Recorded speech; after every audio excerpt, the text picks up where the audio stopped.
You're listening to Food Trucks in Babylon, a Western Seminary podcast with Dr. Todd Miles and Dr. Patrick Schreiner. Listen as they discuss matters of faith, theology, and culture in a post-Christian world.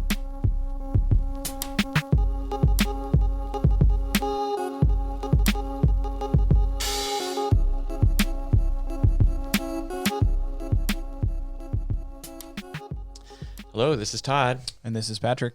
Hey, today we are going to address a very, very serious issue. Many of you are aware of the very high-profile passing of Pastor Jared Wilson in California by suicide.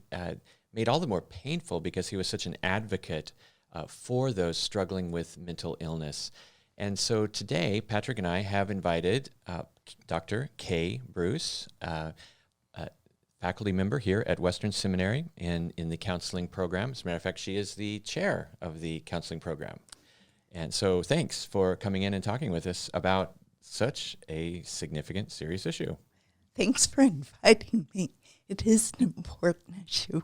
Yeah. You've been teaching courses on this issue for your whole career, is that correct? For 23 years now. Wow. Yeah, see, we have a whole course devoted to this, right? That's true. Yeah, and when I first, I'll just share a little story. When I first came to Western, I remember seeing you on a local TV station talking about intervention and what that looks like. I think I was at our dean's house, and he flipped on the TV, and you were on there, and I thought, wow, Western Seminary is famous, or at least you're famous. So you were on the TV. I mean, you're known in this area. I know you're going to churches and speaking to pastors about this issue. And so we're just privileged that you're here and that we have someone who's thought so well and so long about this. So we just really appreciate you coming on and sharing your wisdom with us. Thank you. That was right after the suicide of Robin Williams. That's right. That's right. And that kind of, famous suicides kind of brings the opportunity to light. That's right. And we look for opportunities to redeem those and to bring whatever good can come out of tragedy. Yeah, but I think we're convinced just by having you on here that this needs to be a continual conversation, not just when something big happens, or this is something the church and pastors and people, anyone in relationships needs to think about more. It's not just when these big things happen, right? That's right. And so, we're just very happy that you're here. It's also vital for the church. I know that I've had Kay come in and speak to my classes before, especially the pastoral ethics. I've always learned much from her. So I think this can be a really fruitful time. It can. And just adding to that, people training for ministry or in ministry, sometimes you walk into situations like this and you really haven't been trained. You haven't thought of what to do, and it can be surprising. You might know how to exegete the Bible, or you might know the storyline, or you might know some systematic theology, but then a topic like this comes up, and sometimes we feel like we're at a loss. Yeah. So and you might even be thinking, I missed this class in seminary. Right. I wasn't trained for this. Right. Well, there is a class on this at seminary, and there is opportunity to learn, and so yeah. Well, let's just jump in though to give some help to people. So my first question is: suicide a growing problem in this country? I'm thinking more specifically, what are the statistics showing in terms of this issue? It is definitely growing in this country. For quite a number of years, it was pretty flat. But since 2006 or so, it's been dramatically growing. So this year, the most recent statistics we have are from 2017. It takes a couple of years for them to, put all the facts and figures together. That's right, yeah. But in 2017, we had over 47,000 suicides in a single year. In the United States. In the United States. Wow. And if you compare that to 2006, we talk in terms of rates. So how many people per 100,000 die by suicide is a way of comparing between years that kind of takes into account population growth. So in 2006, the rate was 11 per 100,000. 2017, it's up to 14 per 100,000. Okay. So you can see how much growth Yeah. has occurred. That's almost 25%, I would say, if my math is Yeah. correct. Pretty I significant. was just listening to a book that was saying 25 to 30% growth since 1999 Exactly. or something like that. Yep. And he mentioned, it was a book I was listening to this morning actually, that from 2006 to 2016, I did not confirm these stats, but that suicide rates for those between 10 to 17 rose by 70%. That was the stat he gave. He's a sociologist. So his point was the younger age is actually experiencing this more. Have you seen similar stats in that regard? Not only that, but what's interesting is the highest rate of all used to be for senior citizens. And now middle-aged have taken over. Middle-aged. So middle-aged folks have the highest rates of suicide of all, the baby boomers. So younger people, both middle-aged and adolescents, both have significantly grown. Think about this. I don't know what your favorite car is, but whatever your favorite car on the road is. Imagine A Tesla. Yeah, or Tesla. paid for is my favorite car. We're not big car people. I just name one brand. I can't even think of the model that I want, but okay, go ahead. I don't know if there are enough Teslas yet to make this comparison, Okay. but Ruin that example. choose a car and imagine that 129 people per day were killed by accidents with that car. What kind of response would we have as a culture if you had 129 people per day killed in that manner? Right. That's true of suicide.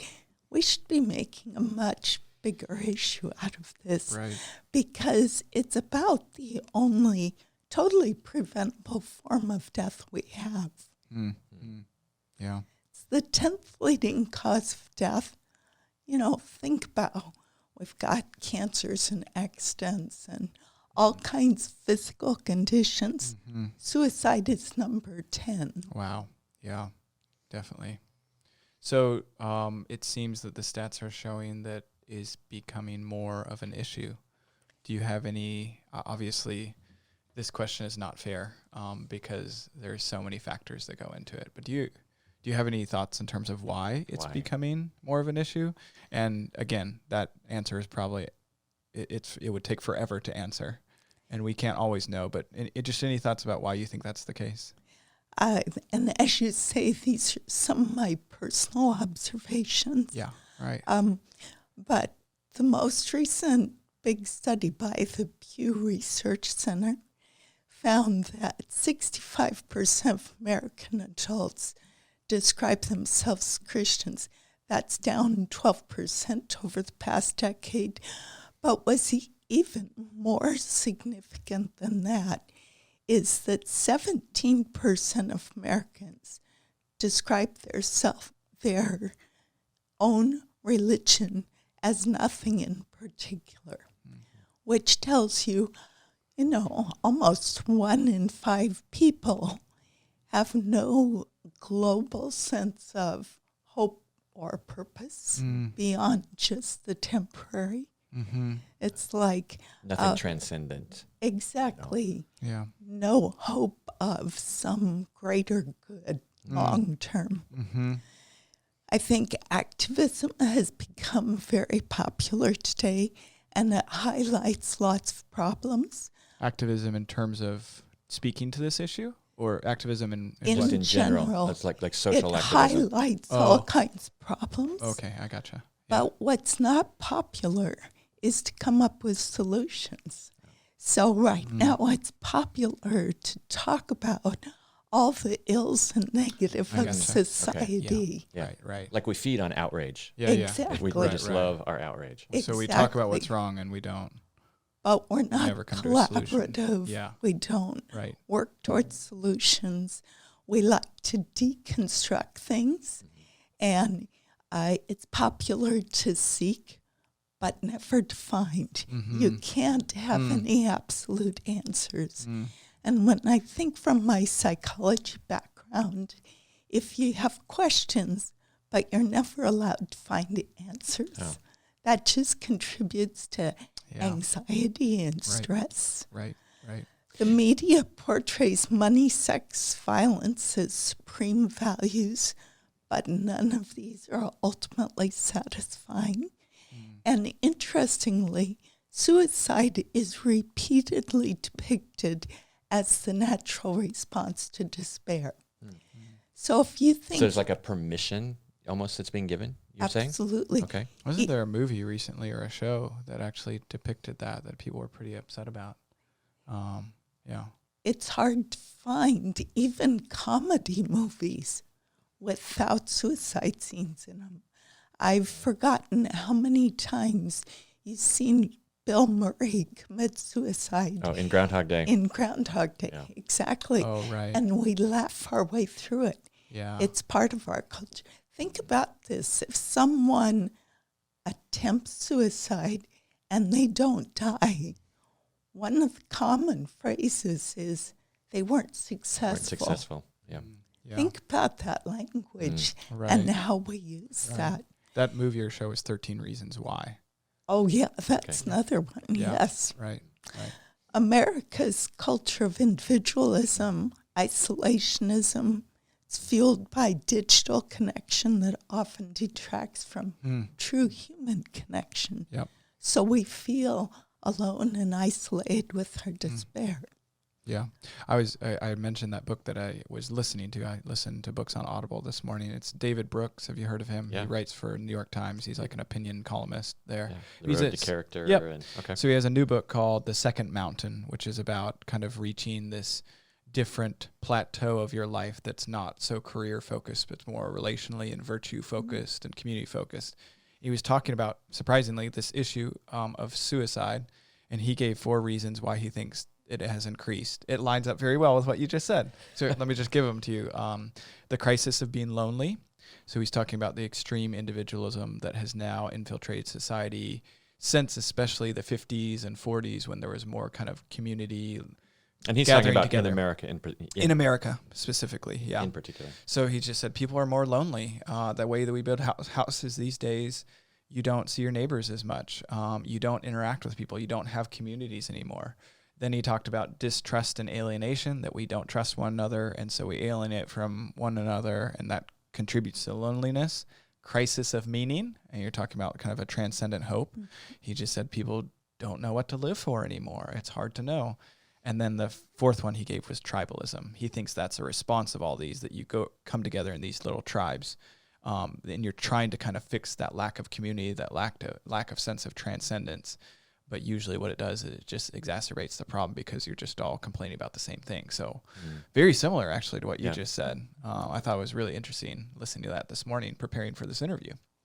You know, it's also interesting that in this country, racial minorities tend to have lower suicide rates. Really? And I think part of that is that they're more collective in their culture, more family-oriented. Yeah.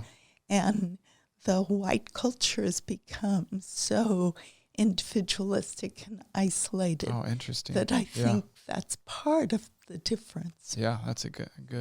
Which seems counterintuitive, because you might expect minorities, disempowered, injustice, things like that would contribute, but True. But those kinds of things can be overcome, obviously, through Native American men sometimes have high rates, but African Americans, Asian Americans have much lower rates than whites. So I had joked earlier that the young pastor who is thrown into a situation and they might lament, I didn't take this class in seminary, right? I know how to preach. I know I've got my homiletics down, but how am I supposed to counsel this? I kind of joked about that, but it's really true. Is that why are we hesitant in the church? Why are pastors hesitant to kind of talk about these things or get the kind of training that we might get a sample of today? It's an interesting irony that it's part of all of our culture, movies, television, news. We hear it all the time, and yet it's a taboo subject to talk about seriously. This kind of conversation doesn't typically occur because it makes people uncomfortable. When someone dies by suicide, families feel a sense of shame, humiliation. They wonder if they failed their loved one. They fear what others may think.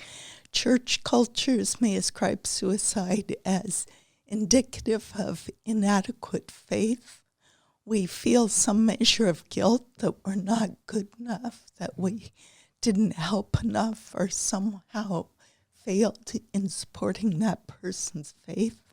There's fear that if we talk about it, we won't know what to do about it. That's one of the biggest fears. Right.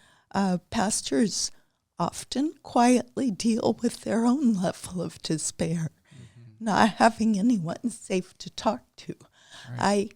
I feel deeply for pastors because when you're a leader, it's not so easy to acknowledge that some of the things you preach about, you struggle with yourself. True. And suicide is such an issue about despair that it's not, there aren't many settings where a pastor can be that honest with people about it. Yeah. It sounds like there's almost a crisis of applied theology because, I mean, everyone who, heavens, you could almost, well, maybe not a liberal seminary, but certainly at Western Seminary, we talk about human depravity, we talk about sin, we talk about the need for sanctification, and yet in our churches, we don't do lament very well, even though the Psalter is full of lament. Yeah, and I think another thing that contributes probably to that hesitancy is just not knowing what to say and being scared to say something wrong. Because you know if you're in a congregation that either someone's family has been affected by it, either very closely or a little removed, and it just feels like something that if you address it, you're going to address it in a wrong way, right? And so better just to avoid it than make a mistake. I think some pastors push someone over the edge inadvertently through. Or by mentioning it or something like that, which kind of brings us to the next point, just asking you, how do we think well about suicide? How do we speak about it? Or how should we not speak about it? Think rightly about suicide, maybe. Right. Yeah, that's a better way of saying it, right? So maybe even in relation to, like, what does faith have to do with suicide? How should we think through someone being a Christian and the act of suicide? Like, just in terms of how do we think through that? Can you give us some help? Yes, how does it fit together? Right. One of my favorite passages in the Bible when we talk about suicide is 1 Kings 19, the story of Elijah. And if you remember, on Mount Carmel, God answered his prayer in front of the whole nation of Israel. It would be like being on national television and God specifically answering your prayer. Pretty major spiritual high. Then the next scene, we see Jezebel threatens his life, and he runs into the desert, sits under a tree, and he says, "It's enough now, Lord. Please take my life." Doesn't say he was ready to kill himself, but it says in verse 4, he prayed that he might die. So we have this contrast of this huge high and someone clearly with enough faith to be asking God to do a miracle. And then very shortly thereafter, being exhausted and ready to die. Yeah. This is no run-of-the-mill prophet. I mean, this is Elijah. Exactly. Right? He is exemplary. He's kind of one of the big ones, yes. right? And what I love about the passage is we get to see how God himself responded to that condition that Elijah was in. So it says he first sent an angel that gave him baked bread and water, told him to eat and sleep. And this is the part a lot of people don't pay much attention to. Do you recall how long it took from the time that the angel came until God finally addressed him? I want to say 3 days, but Yeah, it was days. I know that repeated itself. The eat. I and just sleep, feel like eat it's and three. sleep repeated itself. Everything is 3 days in the Bible. So maybe I'm wrong. In this case, it was actually 40 days and nights. 40 days a night. That's the other Yeah, number. that's the second You number know? you should have gone to. Yeah. He's in the wilderness. That's right. Should have Yeah. gone with 40. 43 or 40. It's got to be one of the two. Well, I failed. And so I think if this was simply a spiritual crisis, God would have come to him and said, don't you remember what I just did for you back there? Mm. And yet that wasn't his approach. He said, eat, sleep, get some exercise, and then when you're in a better place, let's talk. Mm. Mm. It wasn't a chastisement about his faith. Mm. Mm. And so I think it leaves room for the fact that we're physical humans Yeah. with needs, Yeah. and not everything Right. is about a spiritual crisis. Right. Probably instructive that God wasn't done with Elijah in that instance either. He had more tasks for him to Absolutely. do. He just had to That's get true. right. Yeah. Yeah. And I'm guessing you're addressing that partly because we can maybe assume on the outside that if someone's struggling with this or they have committed this, that they had a crisis of faith. And that's what you're saying is that's not necessarily true. We need to view this maybe more holistically. I agree.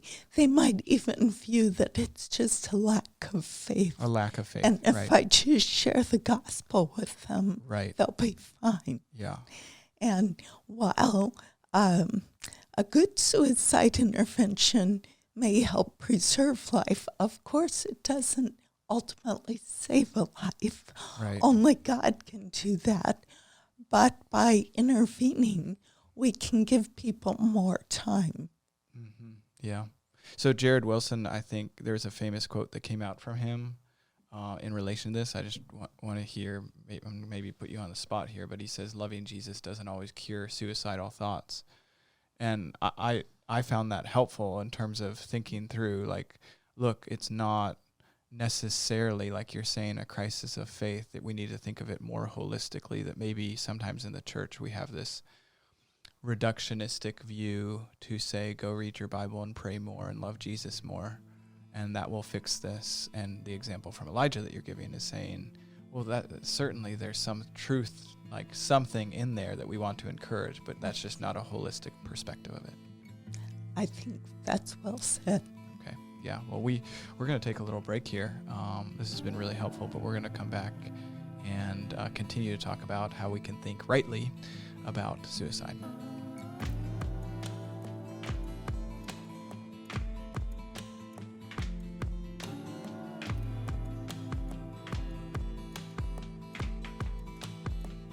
My name is Ryan, and I'm in the Master of Arts in Counseling program here at Western Seminary. My favorite part about this program is that the faculty really does care about the well-being and development of each and every counseling student enrolled here. One way they do that is by meeting to discuss how all of us are doing academically, personally, and spiritually. They shepherd us, mentor us, and teach us how to have healing conversations with hurting people. Western Seminary serves as a catalyst and resource for spiritual transformation by providing, with and for the church, advanced training for strategic ministry roles. If you're interested in learning more about Western or starting your application, visit us online at westernseminary.edu. Now back to the show.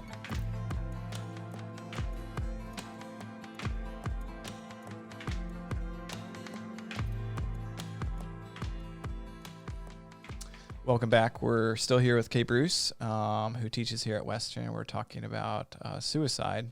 And one of the things, though, we like to ask after our break is about food carts. or food trucks. What food trucks are you liking in the area? So, Kay, do you have any that you're liking? I'm waiting for people to make great suggestions. Kay told us beforehand she doesn't eat at food trucks, and we said you may is no this a longer religious be on our conviction? Is this a religious conviction of yours that you don't eat at food trucks? No, it's a sanitary conviction. sanitary. Oh no, They are very. Actually, I have no idea if they're clean. I choose to believe they're very clean. Very clean. Yes, Cleaner than brick and mortar, because they don't have to clean the restroom and then come back in and cook your food. Think of it that way. Thought about that. Yeah, you thought about that. Yeah. We're gonna bring you to a food cart here. So It'll change your life. this came from my hairstylist, who ultimately gave access to hot water to the food carts next door that had been operating with no access. Oh wow. Yeah. Okay. Well, don't go to food trucks next door. That's probably the next or at lesson. least next door to hairstylists. That's right. Anyway. I'm sure they're No, we know. excellent food carts, and all your listeners should just send their recommendations. Yeah. Okay. All right. Let's switch gears back. The radical gear shift. We're going to talk more about this hard issue. So a person who takes their own life, oftentimes, they're going to leave a family behind of sorts, extended family, sometimes even children, spouses, things of that nature. Is suicide is it a selfish act? Lots of people wonder about that, and I think that perception comes because the person who takes their life doesn't realize what the loss is going to be for the people left behind. Mm-hmm. They don't realize how much pain comes. Yeah. I've talked to people who are thinking about suicide where I've asked that question of them, what's going to happen to your family? And they'll say, they'll grieve for a little while, but they'll get over it. But the truth of the matter is survivors, and we use the term survivors in two ways. Survivors can mean those left behind, or it can be people who survive a suicide attempt. Who are not able to complete it for whatever reason. Yes. Yeah. So in talking about survivors, those left behind, the grief that they go through really lasts a lifetime. There's probably a bunch of guilt associated. What could I have done? Absolutely. This was preventable, and I didn't do my part, or something. Absolutely. Yeah. And the person who's thinking about suicide isn't seeing it that way. So one of the questions I have, I guess Schneidman came up with this term psych-ache to describe an emotional distress that seems unremitting, overwhelming, and hopeless. And often this person thinking about suicide views themselves as a burden to people around them. You think about someone who's depressed, and it kind of takes toll on you to some degree to enter that depression, right? And so they feel like they're a downer to other people, and they tend to think other people will be better off without them. Let me give you one quick story. Is that kind of working against the selfish act paradigm? Exactly. Is that what you're getting at? Yeah. That they think they're doing people a favor. Okay. Right. So I had a person referred to me that was picked up. She had a red blanket in her truck, and she was intoxicated. She was driving herself to the cemetery, going to roll up in the blanket, shoot herself while laying down in the cemetery, because she said, that way people won't be traumatized by blood who see me. They won't see it with the blanket. I'll be right there. They don't have to move the body. I mean, she had put a lot of thought into people around her. but it wasn't the right kind of thinking. So when people are thinking about suicide, they don't have the same perspective that survivors and other people around them have. That's helpful. So are there factors that increase or decrease the risk of suicide? Are there things that we can think through in terms of what would maybe even be some warning signs in people's lives that we could watch for? Suicide is rarely caused by just one thing. We kind of like to simplify it, but the truth is typically there are a lot of things leading up to someone thinking about suicide. So perhaps they have low self-esteem, maybe they've had financial problems, maybe they have chemical dependency in their life, maybe relationships are shaky, maybe they're isolated.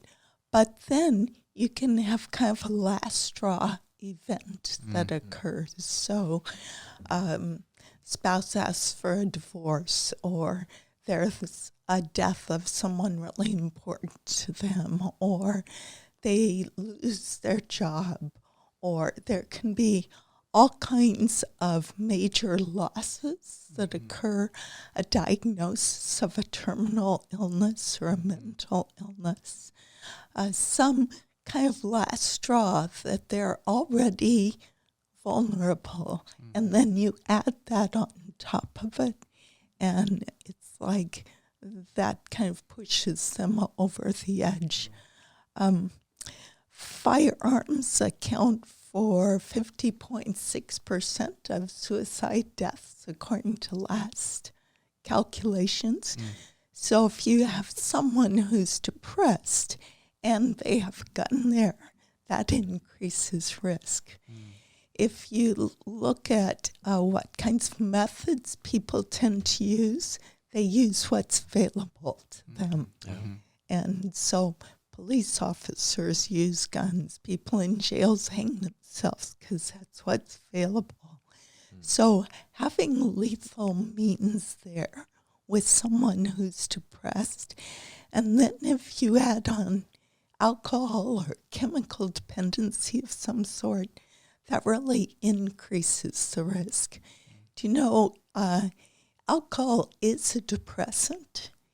And then if you're already depressed and you start drinking, makes you more depressed, allows you to be more impulsive, reduces your inhibition, clouds your thinking.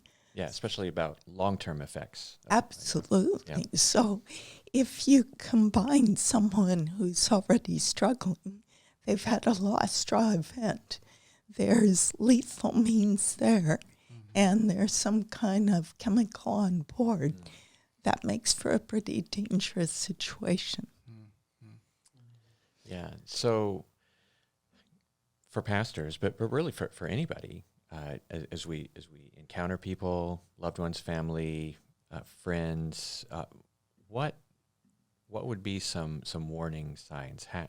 How would we know if someone is thinking about ending their own life? Most people don't publicize it when they're thinking about that. Okay. So when you think about how would you go about figuring out if someone is thinking about suicide? I only know of one way, and that's to ask. You ask them. There isn't a blood test to tell you. There are screening measures, but they don't tell you who's going to kill themselves. The only way is to ask. Yeah. And you have to ask quite directly. But you're not asking just everybody that you run into. There must be something that would cause you to want to ask this person as opposed to someone else. Well, you probably all know what a sad face looks like. All right. So it could be that easy. It could be that easy. Okay. Actually, I've asked the question in line at the bank of some stranger standing next to me that I could sense looked desperate. I've asked it all kinds of places. I've asked it of colleagues. Yeah. I've asked it of friends. Yeah. So in the church, if you're seeing someone who's consistently looks depressed or downcast and some major loss has just Right. occurred. Okay. Yeah. Big event in their life. Mhm. Yeah. Maybe they were just diagnosed with an illness. Maybe they just lost their job. Some major change that's occurred. And you see, most of us kind of know when someone's struggling, Right. but we feel awkward about asking the question. Yeah. So here's how to ask the question very directly. Does it hurt so much that you're thinking about ending your life? Are you thinking about killing yourself? Are you considering suicide? There's only one way not to ask the question.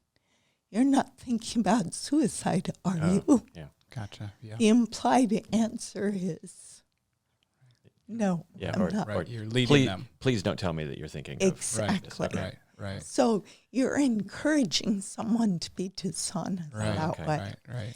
But imagine what it's like if you're actually thinking about killing yourself. That's a pretty heavy decision to make, right? You're walking around, you think nobody is going to want to hear that I'm thinking about suicide. And someone comes along and says, hey, does it hurt so much that you're thinking about suicide? Literally, if someone is thinking that way, they'll typically go, yes. You'll just see a little relief that they can actually share this burden. Yeah. If they're not thinking about it, they'll say no, and you might laugh together. But you want to ask it in a way that you really want a genuine answer and that it's clear you're comfortable talking about it. And are there statistics or anything that has shown that sharing that with someone else has been effective in terms of people dealing with this alone? It's going to exacerbate the problem? Or is there a community? Do we have anything in terms of research or even your own experience of just having someone else to walk through you with that?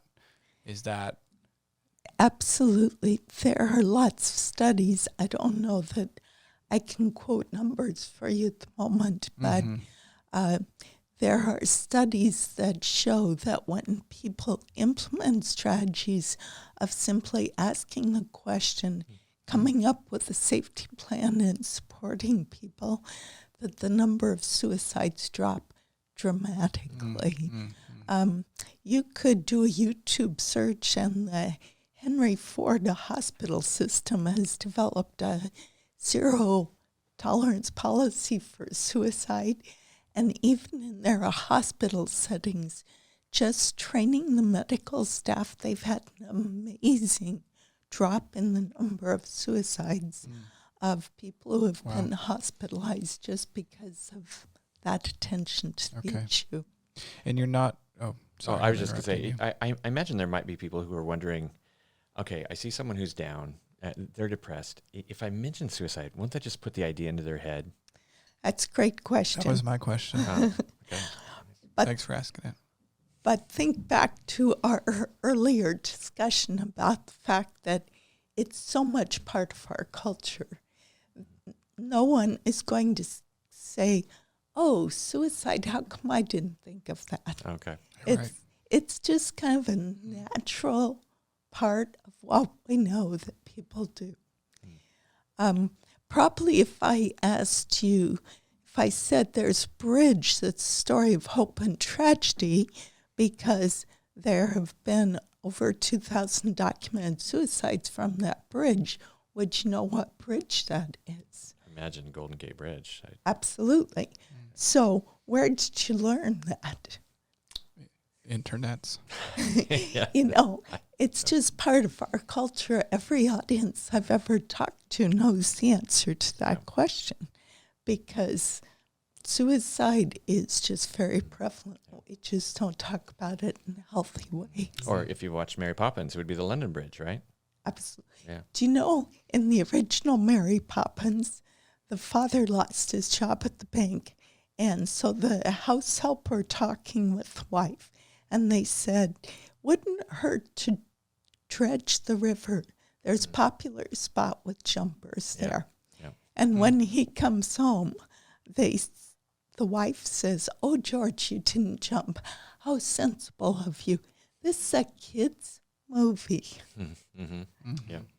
We train people from very early that suicide is what we think about when things are not going well. So if you ask that question, let's say it's someone in your church, let's say it's a friend, let's say it's a family member, and they say yes, I think a lot of people would struggle to know what to say next, or what to do next, or what not to do next. I mean, if you're in a public place, obviously that's different, but let's say you're in someone's home, you're having a deep conversation with them, and that comes up and they say, yes, I've considered taking my own life. What do you do at that point? Well, let's talk for just a second about the journey of suicide, what that looks like. Yeah. So something happens and you think, maybe I'd be better off dead. Maybe that would end my pain. Next step in the journey would be, how might I do that, right? Mm-hmm. And then you acquire the means, and then you might start making preparations. So you write notes, perhaps. You think about what you're going to do with your stuff, that kind of thing. Like the week before suicide, people often engage in really risky behavior, almost hoping it'll happen to them so they don't have to take their own life. So they'll drive at high rates of speed, walk late at night, that kind of thing. And then there's kind of an uncharacteristic peace that can settle over people when they've got their plan in place and all the preparations are made. So you hear families that are surprised that someone took their life because they'll say they'd been depressed for a long time, but then they seem to turn a corner. And that's that peace that settles over them. So why do I bring that up? Part of this is knowing where the person is in the journey and being able to ask that question really early in the journey.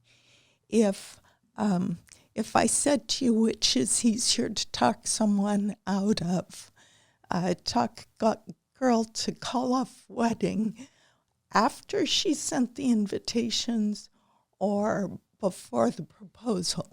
You know, pretty simple answer there.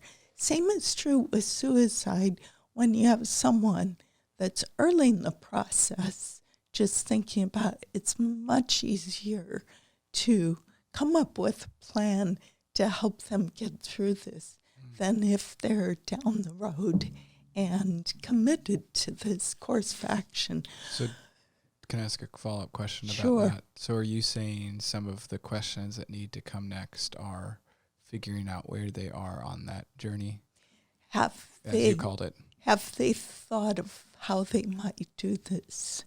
Would you ask that question next? I would. You would? And Okay.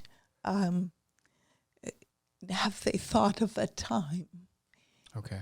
And what see are if their there's plans? specifics. Is that So- what you're doing? So this is almost like a triage at this point. You're trying to figure out where they're at, and so you can figure out what to do next. So I'm going to have conversation. We have 2 ears. So with one ear, I'm going to be listening for what increases risk with this person. With the other ear, I'm going to be listening for what might build some hope for this person, what might help them to want to live. So I'm going to listen to their story. Tell me what brought you to this place. if I come along and say, hey, you've got a lot to live for, they can't see that. They're looking at all the problems that have brought them up to this place. So we want to sit down and say, hey, you're thinking about suicide. Things must be really tough. Tell me about what's going on, what's creating so much despair for you. Let's talk about it. Tell me about your plan. When are you planning to do this? So you're doing a lot of listening to their circumstances, assessing what's going on, and thinking about what can build hope. So you just lost your job. Tell me, what kind of work do you do? You mentioned you have family. Tell me about your kids. Tell me about your spouse. How old are they? This is not just to distract. Do? This is to get them thinking about this is what might give them hope. Exactly. Okay. How am I going to structure a safety plan to Oh. help them Okay. through this crisis? So you're also gathering info. Yeah. Okay. I am. All right. I'm doing all kinds of stuff. We're busy in this moment. Both listening to what's brought them to this place and thinking about what's going to help them to get through this. And how serious is this? How much help do I need to get involved? All And of that. The answer to the specifics of how or when they would do this is, you're saying that's the key indicator of how serious it is in your mind? Is that part of it? To some degree, yes. To some degree. So if a person, you ask the question and they say, well, yeah, I've just considered it. I haven't really thought out details or when. I don't have a plan. I don't have a plan. I'm just really down and it's crossed my mind. What would your thought process be at that point? So then I want to find what's going to build some hope in them. Okay. I'm going to strategize some things to bring some relief. So tell me about, are you getting your sleep? Are you eating? Do you have a support system? Right. What are things you enjoy? Are you doing things that are healthy for you in your life? What's your walk like? Right. What are your friendships like? And I'll probably give them some information about, hey, if it ever gets worse, would you please contact me? Or here's some numbers you might think about calling. Or have you thought about seeing a counselor, seeing your pastor? And that would be different than if the person said, here's how I'm thinking I'm going to do it, and this is when I was thinking of doing it. That would then be a different conversation for you, or similar still? The risk would be much higher. Risk higher, but some of the similar things. Some similar things, but if I have someone that has the means and a plan in place, then I have very specific agenda I want to get accomplished before we're done with this conversation. Right. So I don't know if we have time right now, but I'd love to take you through an acronym that I think could be helpful. Let's do it. Yeah, I think we do it. So it's a simple acronym, HELP plan.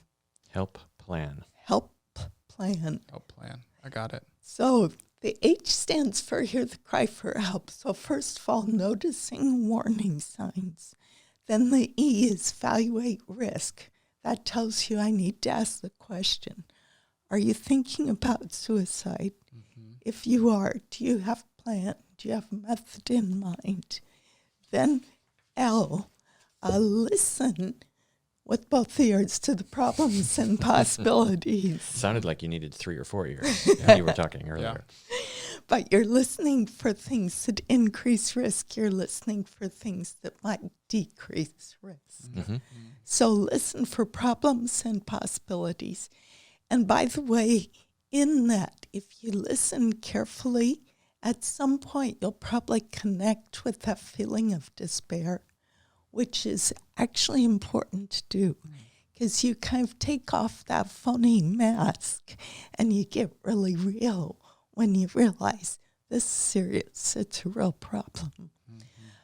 So don't be surprised if that hits you that moment, but that's a good thing, helps you be more realistic. So when you start discovering with them some possible reasons to want to live, then we get to plan for safety. And the plan is P for people, try and include as many safe people as you can. Who can you talk to about this? Who can can you call at 3 o'clock in the morning if you need to? So identify people. Do you usually ask, have you told others about this? Yes. And then if the answer is no, encourage them to tell those who are close to them. And I may even help them have that conversation Okay. Yeah. with a couple. I don't want to be the only one keeping someone alive. I want a whole team of people. So good. P for people, L for lethal means.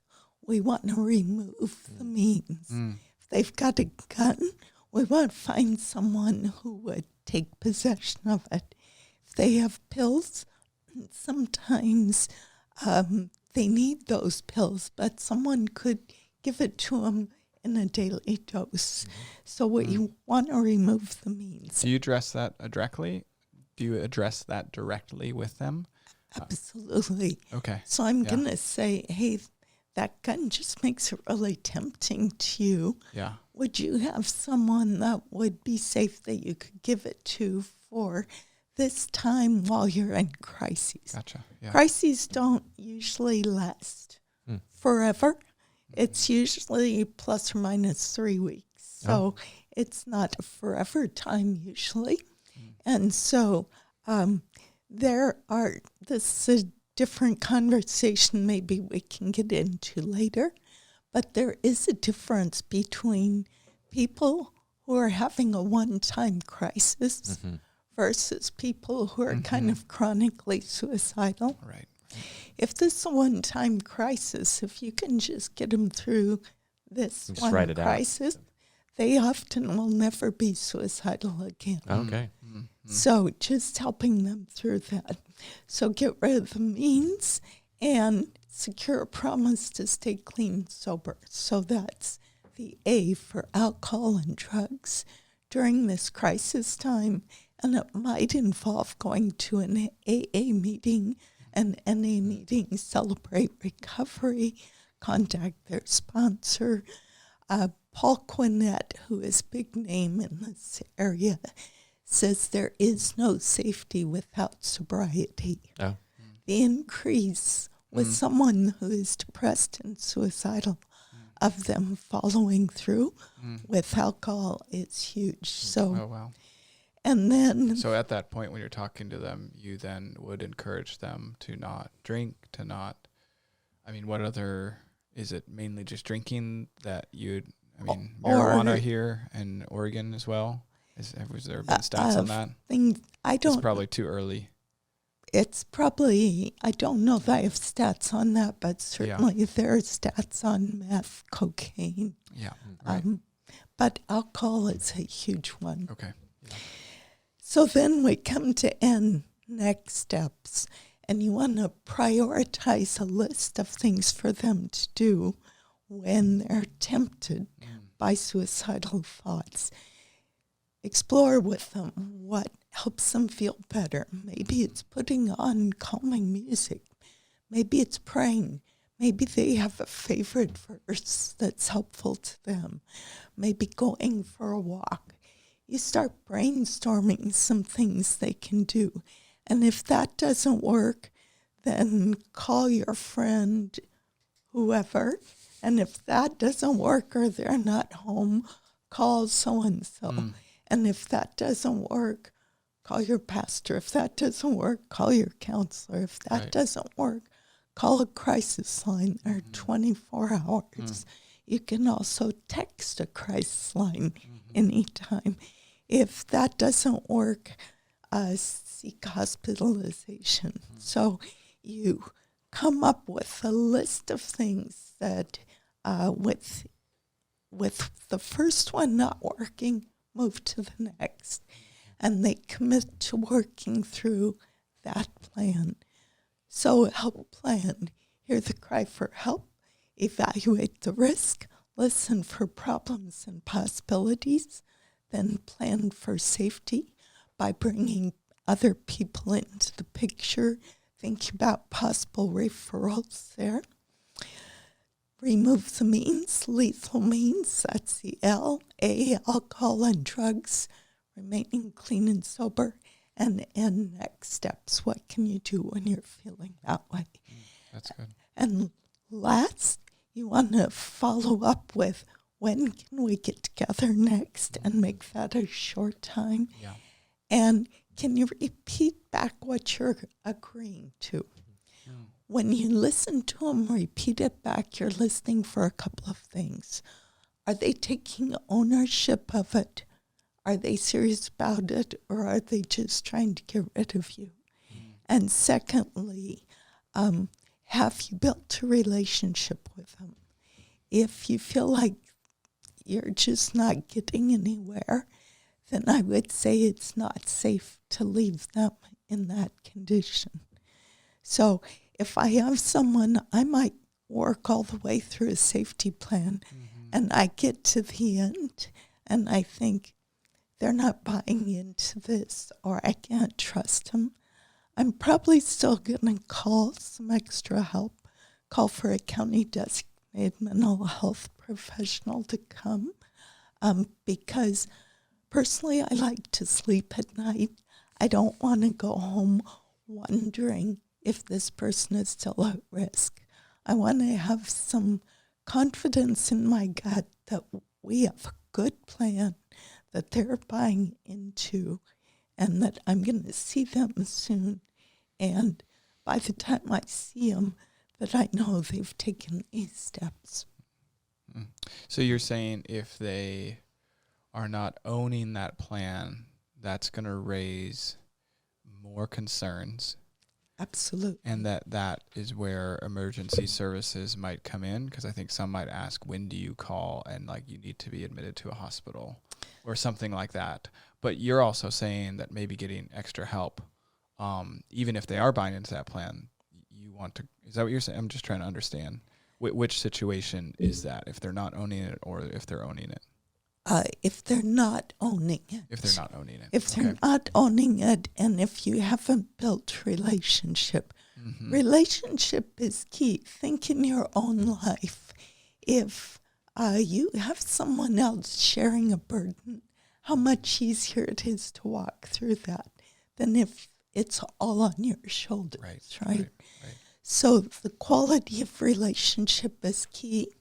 If they're unwilling to remove the lethal means, if they're intoxicated or for some reason can't remember the agreement, or if the person is not connecting, those are all times I'd seek some additional help. Okay, that's really good. And does this change at all? Maybe a brief question just to end us, and then we're going to have to close. But if this is a youth, when would this plan change at all? Someone under their parents, when would you involve the parents? Or is this kind of the similar steps, but just involving the parents right away? How do you think through that? I think adding the parents is generally a good idea. However, if there's one parent that they're really conflicted with, you might try and start with the one who's safe. So it often helps if you can join the conversation with that parent so that you can make the relationship easier between the minor and the parent. What if the person says, I don't want my parents to know?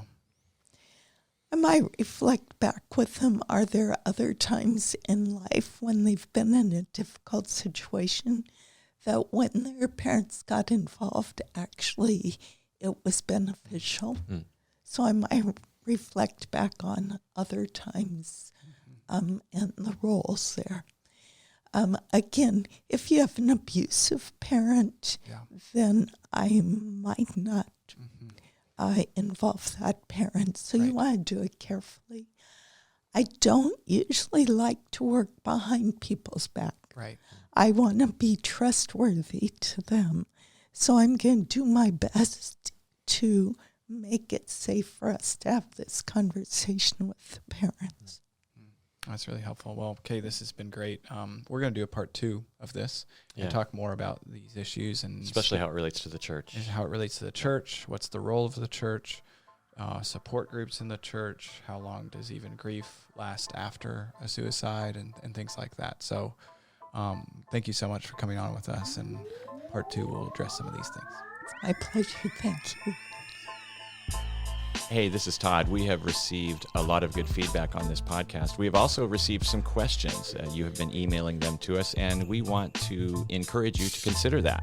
That's right. So we plan on doing an episode where we just answer questions. So we'd love to have you send those things in to podcast@westernseminary.edu, podcast singular at westernseminary.edu. And Todd, how can they send those questions? Well, you can either type them out in the email, but what would be even better is if you created an audio file asking the question and send that to us. Right, we need to keep that at 20 seconds and we'll play it. And so send in. We'd love to hear the audio clip of your voice. We'd play it and then we'd answer the question as best we can. Thanks.